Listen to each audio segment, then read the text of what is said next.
안녕하십니까, 닥터 미트맨입니다. 네, 오늘도 많은 암호화폐의 좋은 소식들을 가져왔습니다. 이 소식에 들어가기 앞서 코인마켓캡에서 가격 한번 알아보고 가도록 하겠습니다.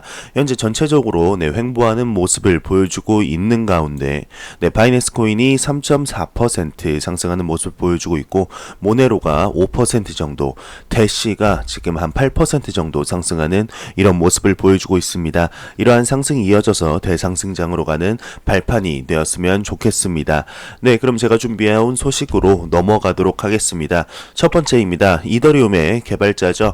비탈릭 부테린이 3일 국회를 찾는다고 합니다. 좌담회를 한다고 하는데 어떠한 내용인지 한번 보겠습니다.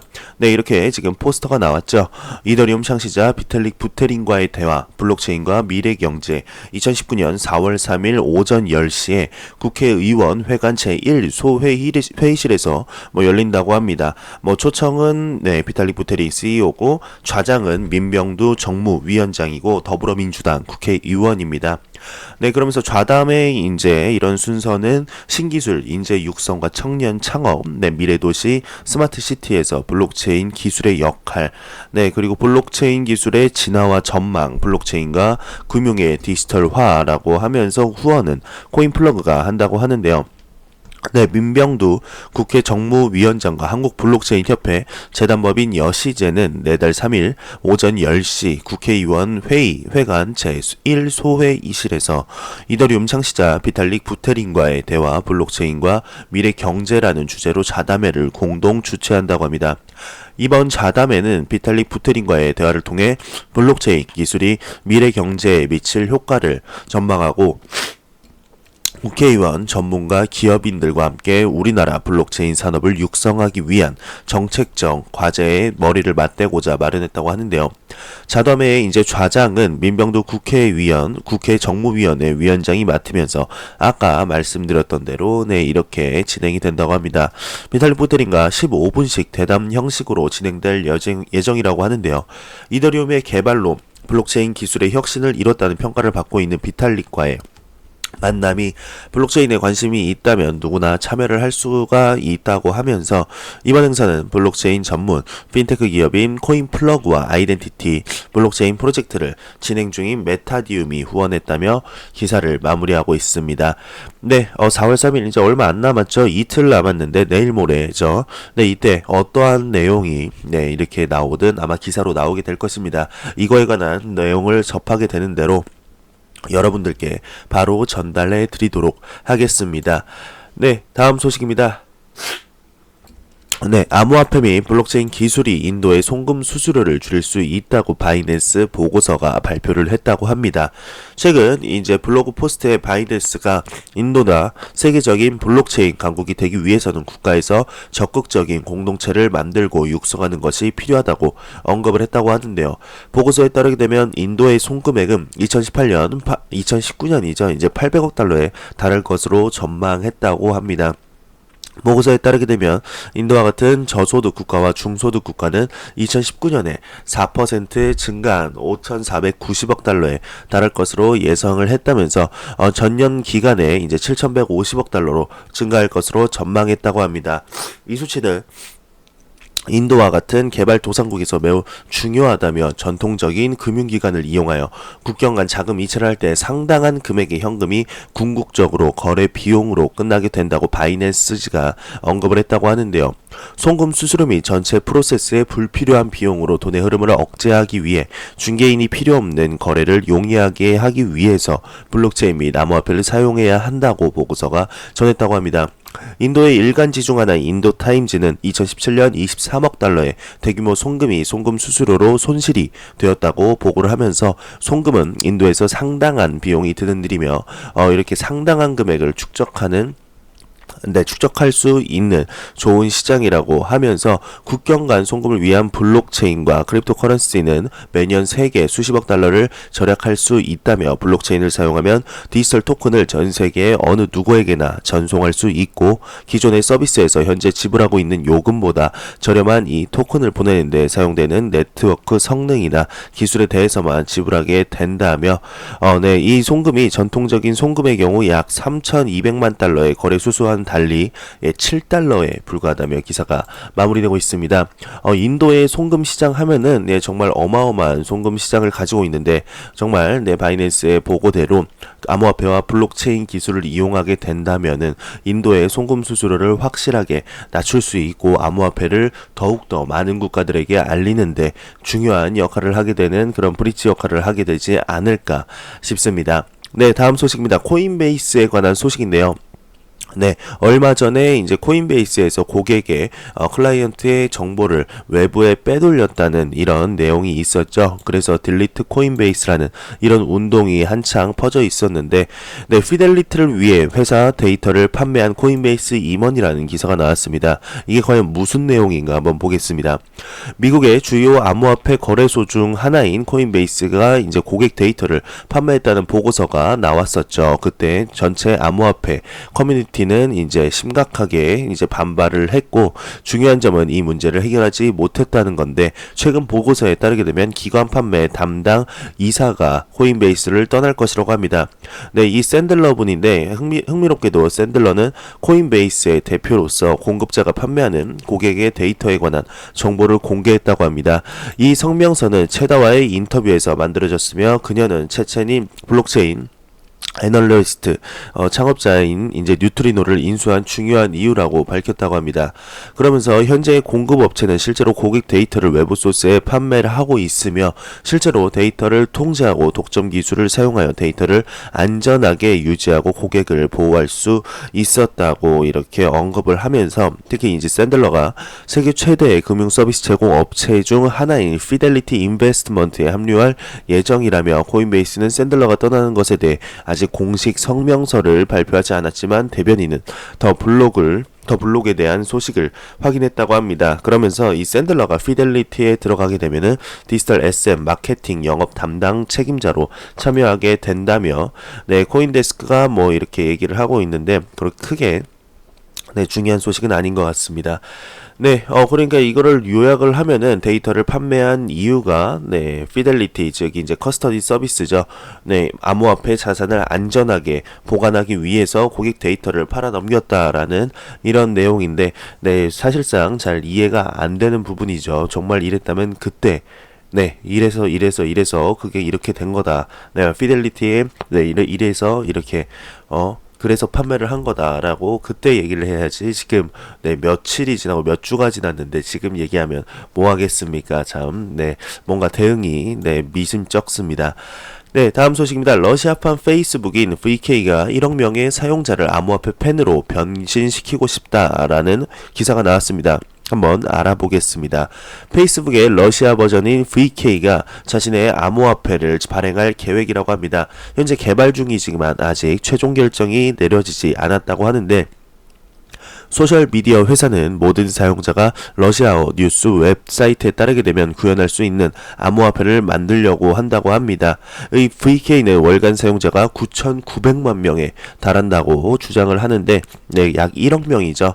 그러면서 2018년에 송금 시스템을 출시했다고 합니다. 이 VK는 암호화폐를 성공적으로 수행하는 경우 사용자는 흥미로운 게시물을 공유하고 좋아하는 항목을 누적할 수 있는 암호화폐를 얻을 수 있다고 합니다. 또한 디지털 통화를 사용하여 서로에게 물건을 사고 팔 수 있는 VK페이를 활용하여 송금을 할 수가 있다고 하는데요. 이 VK페이는 이제 현금 없는 송금 시스템으로 2018년 6월에 시작을 했다고 합니다. 그러나 VK가 이제 크립토 커런시 암호화폐에 대한 미온적인 태도를 보이는 러시아에서 어떻게 받아들여질지는 불분명하다고 하는데요. CCN이 보도한 바에 따르게 되면 러시아 대통령 블라디미르 푸틴은 비트코인의 회의론자로 유명하다고 합니다. 푸틴 대통령은 최근 러시아에서 암호화폐 규정에 대한 2019년 7월까지 마감 기한을 정했다고 하는데, 그러나 이니셔티브가 이전에 연기된 이래로 규칙이 올해 시행될지 여부는 의문스럽다며, 작년에 푸틴은 비트코인 거래 초기 코인 제공, ICO, 블록체인 및 암호화폐 채굴에 대한 가이드라인 이행을 위해 2018년 7월 마감일을 정했다며, 그러나 이러한 규제는 구체화되지 않았다고 합니다. 그러면서 러시아는 30년 동안 암호화폐를 채택하지 않을 것이다 라는 부제를 보게 되면, 더욱이 러시아는 적어도 향후 30년간 암호화폐를 채택하지 않을 것이라고 언급을 했다고 하는데요. 네, 위험을 관리하기 위해 두마 주 정부 간 업무 그룹의 의장이 러시아는 다른 나라들처럼 전통적인 금융 시스템과 암호화폐 결합할 준비가 되어 있지 않다며 이 아이디어가 적어도 향후 30년간은 러시아에서 실행될 수 있다고 말하는 것은 쉽지 않다고 언급을 하면서 밑에는 이제 페이스북에 관한 소식인데 지금과 그렇게 크게 중요한 이렇게 연결되는 내용은 아니어서 네, 이렇게 넘어가도록 하겠습니다.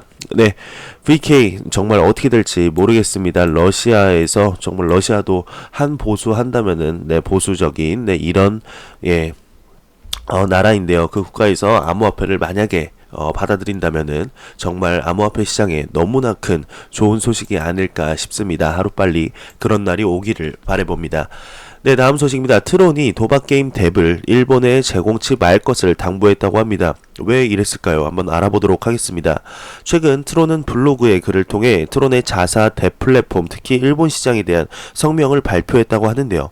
이 성명은 현재 트론의 덱을 구축하거나 건설할 계획인 일본에 위치한 개발자들을 대상으로 한 것이라고 합니다. 내용은 다음과 같다고 하는데요. 트론은 일본 덱 개발자들이 트론의 플랫폼에서 도박 덱을 개발하지 말 것을 제안한다며 이 조치는 트론이 자국 국민이 도박 활동에 참여하는 것을 엄격히 제한하는 일본의 법과 규정을 준수하기 위해 취한 것이라고 합니다. 네, 그러면서 트론은 블록체인 기술을 촉진하고 전 세계에 걸쳐 현지 법과 규정을 준수하면서 플랫폼 상의 덱을 다양화하려는 의도를 분명히 했다고 하는데요. 트론은 일본 사용자들 사이에서 도박 덱 사용을 촉진하지 말아달라며 덱 게임을 개발하는 개발자들도 일본의 IP 주소 사용자들을 차단할 것을 제안했다고 합니다. 이들은 트론 덱이 일본의 법과 규정을 위반할 경우 일본 정부와 협력하여 필요한 지원을 제공할 것이라고 발표문을 마무리 지었다고 하는데 암호화폐에 대한 엄격한 규제로 알려져 있음에도 불구하고 일본은 실제로 초기 기술을 수용하는 것에 매우 관심이 있죠. 그러면서 최근 뉴스에는 일본 최대 철도회사 동일본 철도회사가 현재 암호화폐를 이용한 지불을 시험하고 있다고 보도한 바 있다며 이렇게 기사가 마무리되고 있습니다. 네, 다음 소식입니다. 리플백 시동으로 새로운 XRP 지급 애플리케이션이 공개된다는 소식입니다. 리플이 지원하는 많은 분들이 아시는 스타트업 기업이죠. XRP 랩스가 이 가게 주변 이제 접근성을 높이기 위해 XRP를 쉽게 수락할 수 있도록 설계된 새로운 결제 응용 프로그램 앱을 이렇게 개발 중이라고 합니다. POS 시스템의 프로토타입으로 가동되어서 네덜란드의 다음 모임에서 이제 테스트될 예정이라고 하는데 이 앱은 XRP Pay, 그러니까 XRPay라고 가칭으로 불려지지만 동일한 이름을 가진 경쟁 플랫폼과의 혼란을 피하기 위해 이름이 바뀔 가능성이 높다고 합니다. 그러면서 XRP 랩스의 설립자인 윗셋 윈드에 따르게 되면 회사는 곧 구글 플레이와 앱스토어에서 앱을 곧 출시할 예정이라고 하는데요. 리플의 기금 모금 및 개발 부문의 엑스스프링이 최근 XRP 랩스 연구소를 이렇게 후원을 했죠. 그러면서 2-3년 동안 이런 회사의 노력이 가속화될 것이라며 기사가 마무리되고 있습니다. 과연 어떠한 방식으로 XRP 지급 앱이 나오게 될지 이거에 대한 추가적인 소식이 나오게 되면 여러분들께 바로 전달해 드리도록 하겠습니다. 네, 다음 소식입니다. 이더리움이 곧 35% 상승하여 $200를 기록할 수도 있다는 기사가 나왔습니다. 상승의 원인은 무엇일까라는 기사를 한번 보겠습니다.